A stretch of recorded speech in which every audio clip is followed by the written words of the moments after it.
Coming for you all, coming for you all, coming for you all, coming for you all, coming for you all, coming for you all. It's B.rose and I'm coming for you all. Coming for you all, coming for you all. Coming for you all, coming for you all. Coming for you all, coming for you all. It's B.rose and I'm coming for you all. Coming for you all, coming for you all. Coming for you all, coming for you all. Coming for you all, coming for you all. Then I'm coming for you all. Coming for you all, coming for you all. Coming for you all, coming for you all. It's Kanye West and Mr. West, Mr. West. Okay. Yeah, I'm gonna pull up the video. Which one? Because we've seen. I can't watch the video from that rally. I can't. You say you can't watch the video. Can't watch it. Yeah, it's on the right. We're gonna give you a little snippet, baby. I'm just really. This is we're gonna give you a little snippet, baby. Gotta do what we gotta do. I'm so fucking greedy. Snippet. All right. I'm always the one moving around doing something. Be quiet. You're fine.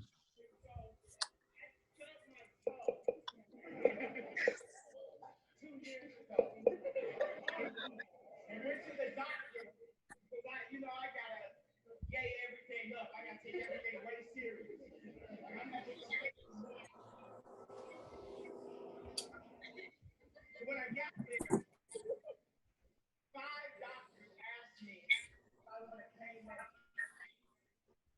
At the end of the year, it's award giving out the most medication. In Europe. Oh, how long is this video? You can look in his eyes and tell that man is exhausted. He does not sleep.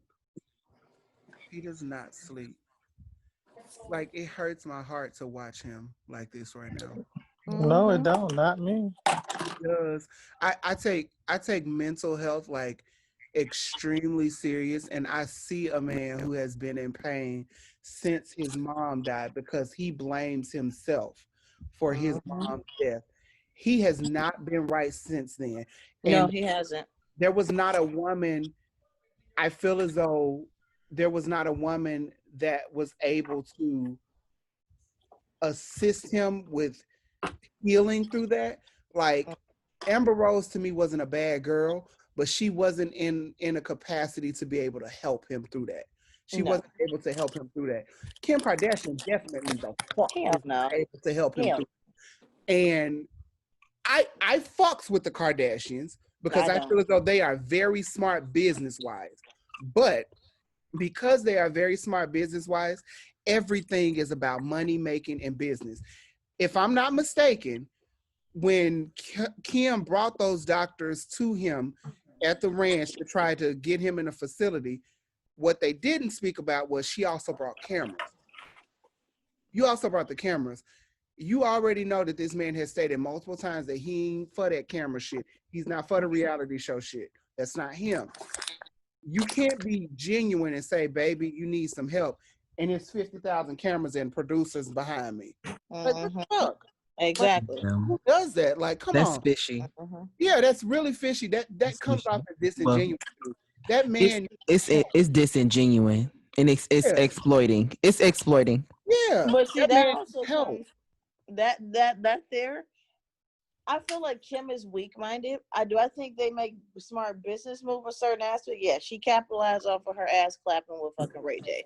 But I think the E Network and the channel that they work with probably was like, look, we know y'all got this going on. We want to be able to have this for next season. She probably did say, well, Kanye really don't like that. And they probably sat it down like, but Kim, the ratings. And she went along with that bullshit instead of, putting her husband's well-being, first. Because she probably know he don't want that shit. I mean, of course, he's told her many times, but I think that was more the network pushing to be able to have footage so that way when they release the next whatever season of the Kardashians, it was available. Yeah, I mean, but still, it's just exploiting, and it's like, give him a break. Give him a break. Give him a break. I think, but I don't know. I'm hoping with Dave Chappelle going to see him, that Dave stays there for a couple of days or a week or something, and he's able to talk to him. He needs some OGs that are not going to make a joke about this shit and actually sit down and be like, bro. He Like, needs some OGs that not gonna make a joke, but send Dave Chappelle. no, but Dave Chappelle was in that situation. See, here's one thing. People who are funny and everything, and what people don't realize is a lot of people who are comedians and laugh and are the life of the party are people who deal with the most. AKA Robin Williams. Robin Williams ended up killing himself. And Bro, don't say Robin. Do not. Oh my he God. built his whole life on making people laugh and stuff. That's what happened. Dave Chappelle Don't say came Robin out Williams. and I said, have to take a moment. Can we have a moment of silence? I'm sorry. his birthday just passed, actually. I know. Listen, my legacy has always been, someone asked me and said, if anybody had to know anything about you, what would you like them to know? I said, I want to continue the work of Robin Williams. And people say, those are some big shoes to fill. My thing is, at some point, when people realize in their life that it's okay to be a good person, the whole motherfucking world gonna be better. You know, everybody feel like I gotta be strong. I gotta be hard. My son gotta be this. He gotta be a football player. He gotta be this, that. When everybody feel like it's okay for somebody to say, good evening, good afternoon. You have a good day, ma'am. Yes, ma'am. Yes, sir. You a beautiful woman. You ain't pretty because you're chocolate. You ain't pretty because you're light skinned. You just a beautiful person inside out. But when people get to a point where we say it's okay to be that way, we can continue his work. We can really continue his work. I agree with that completely. Before I moved to Georgia, I lived in Canada for 4 years. And I love Canada. I tell people, Northern America and the southern parts of America is different because, you get Southern hospitality. Northerners are a bit more cynical, a bit more, cutthroat, especially go northeast like Jersey, New York and stuff. But when I lived in Canada, it's different. It's like they're conditioned to be nice. They apologize and they cut you off in traffic. You know what I mean? It's different. And then, so, I got, as my friend said, Canadianized. But then I moved back home to the States. And I still had, my Canadianized ways of nature and saying, hey, good morning to the girl of Family Dollar. And she just look at you. And after a while, I had to turn my American back on. But for the first time, I didn't like having to be American again. I told my friends, it was like, how does it feel to be back? I said, I feel like a foreigner in my own country because I don't like feeling like I have to be a savage all day, every day to survive in this country and in this culture. Why, like you said, why can't we just be nice? Why can't we just acknowledge it? Will it kill us to go that extra mile? But just so you don't feel you got to kind of snap back, clap back on somebody. So why do we have to be this way? Because it's not like that everywhere. Because like I said, you go back to Canada, over there, they are nice. And that's why I don't get in wars. Why do you think that's one of the most peaceful countries in the whole world? And that's why it's just like crazy to me that they bring up, like, it's more so a lot of it irks me that the Black community has just been like, oh, shut the fuck up, Kanye, or whatever, instead of talking about the real issue that we're having here, that you are witnessing. Talk about the real issue. You're witnessing him have a mental breakdown before your eyes. We've seen this before with Britney Spears. And do y'all see how Britney is now?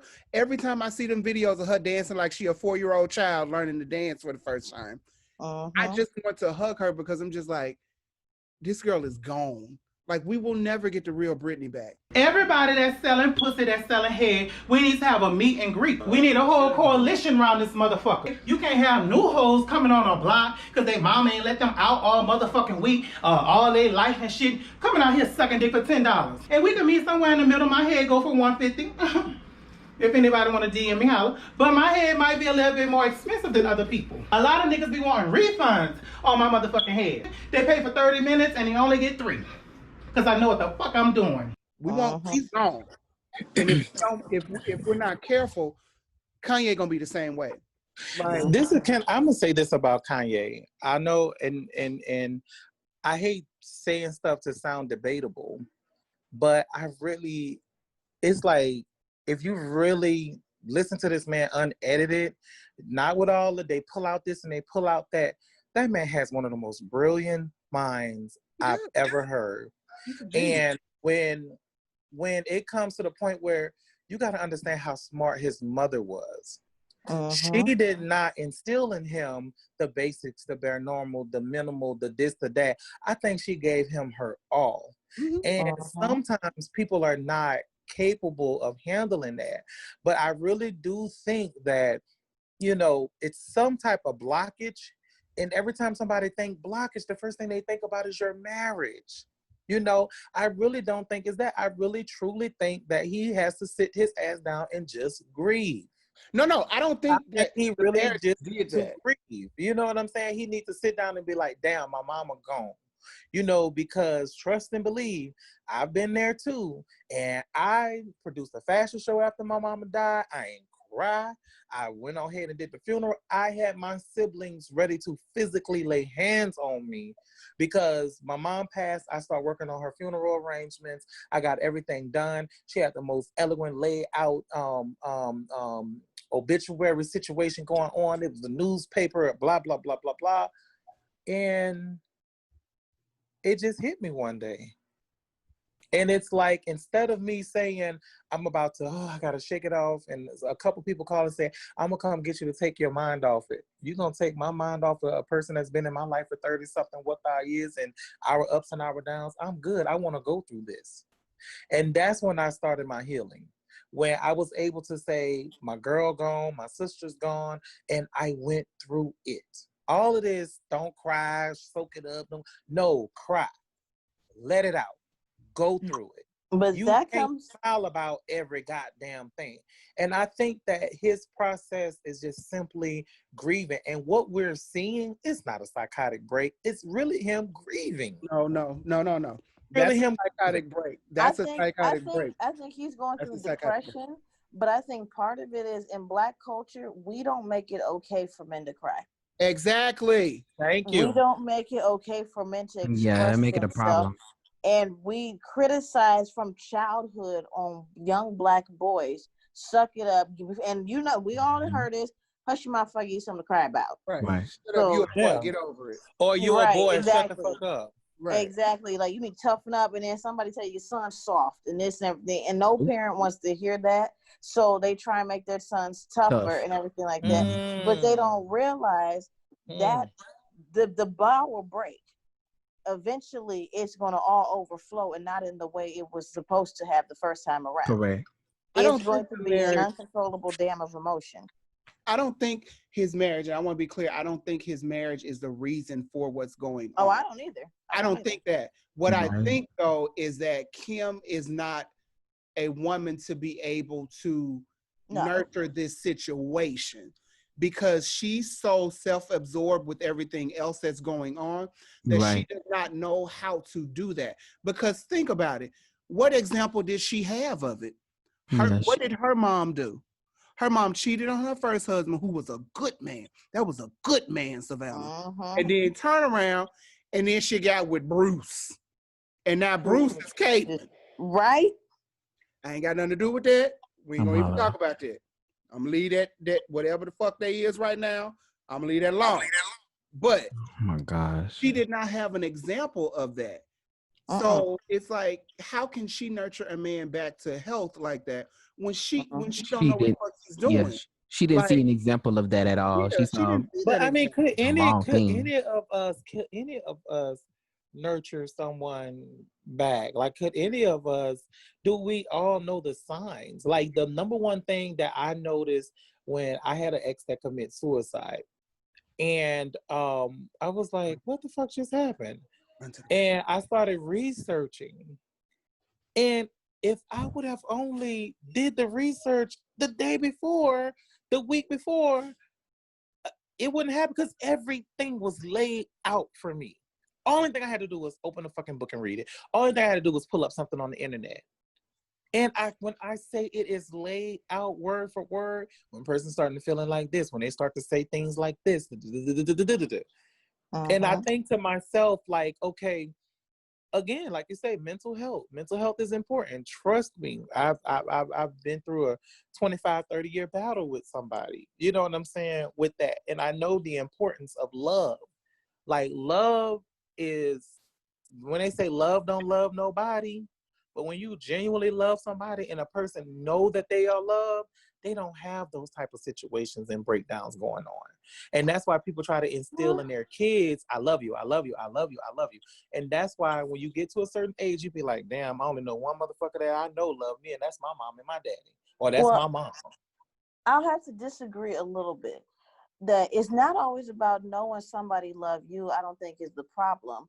I think, and we do tend, people say, I love you, I love you, love you. But I think the one thing we forget to say, and it's not intentional, we just forget to say it, make sure you love you. Amen. That's where a lot of it comes from. It's not the lack of somebody loving them, it's them loving themselves. Amen. Because when you have self-love, you don't want to take yourself out. When you understand your value, your worth, the legacy that you will leave, the torment it'll leave to other people, not to say that it's, about other people, but when you recognize your value and the gap your absence will leave, and you understand what you have to live for, I don't think sometimes suicide becomes an option. I think it's more of for some people it's not even, and let me also add to that, it may not even be lack of self-love. Take Don Cornelius. His was of ailment and pain from illness, and he just couldn't anymore. So, and I'm not saying I agree with necessarily that course of action, but we all know Don loved himself. It just, he made a point that he I never knew. I don't know what happened. I don't know. He committed suicide. Yeah, well, Don I know was sick. that, but he was sick, and he committed suicide. Committed suicide because of what? He was sick. Like not mental health. Like I forgot what his pre-existing conditions were. Something, was he losing it or something? It was something. He might have had dementia. I don't know. Like he had like some type of illness, and he just couldn't take it anymore. And so he committed suicide. But for the most people, I think it's more has to do with not knowing how to love yourself. And I think that's one part we forget. And I'll admit, because like I said, I have a daughter, and she knows I love her, and we go back and forth on who love each other the most. But sometimes I forget to say, baby, make sure you love you. Hello. Make sure if nobody else love you, you love you. I don't need you growing up trying to find it from somebody else. Exactly. So I think that's where a lot of it lacks. Is not about having the support system around you, people loving you, but in the quiet times when nobody's there and you aren't smiling anymore, how do you love you? I find strange when people say some things are just embedded in people. That is a true statement, because I knew what I was going to do. I knew what I wanted to do. I knew as a kid I wasn't going to be a kid forever. And my uncles and aunts, they tell me these stories, and I look at them and I'm like, damn, nobody believed me though. Nobody believed in me enough to say, well, maybe this is an investment. And I look over and be like, but y'all invested in this, or him, or her, but you invested in. And it's so sad and it's so strange where when people see gay, I just don't understand what's the disconnect, and I just really feel like it's never going to end. It's never going to end. Like, even till this day, I have people that say, with my characters, oh, I like this character, I don't like that character. Okay, cool. That's cool. But when you go to saying stuff like, okay, are you really Cherry? Because if you is, you could do this and you can. And I just think to myself, like, it's really a mentality thing. Like, different areas, people just kind of like, ugh, they just feel it or whatever. But it's just, for me, it's just it's always been there. It's always been embedded in me. Like, I never needed approval. I just never needed it. And when I say my mama put me through holy hell and shit, set my hands on fire, choked me with an extension cord and held me underwater, spit in my face. When I say I have been through it with my mother, let's not even talk about bitches in the street, but it never changed how I felt about myself. Never. I felt like something was wrong with the parent. And you don't have a lot of kids can be that strong.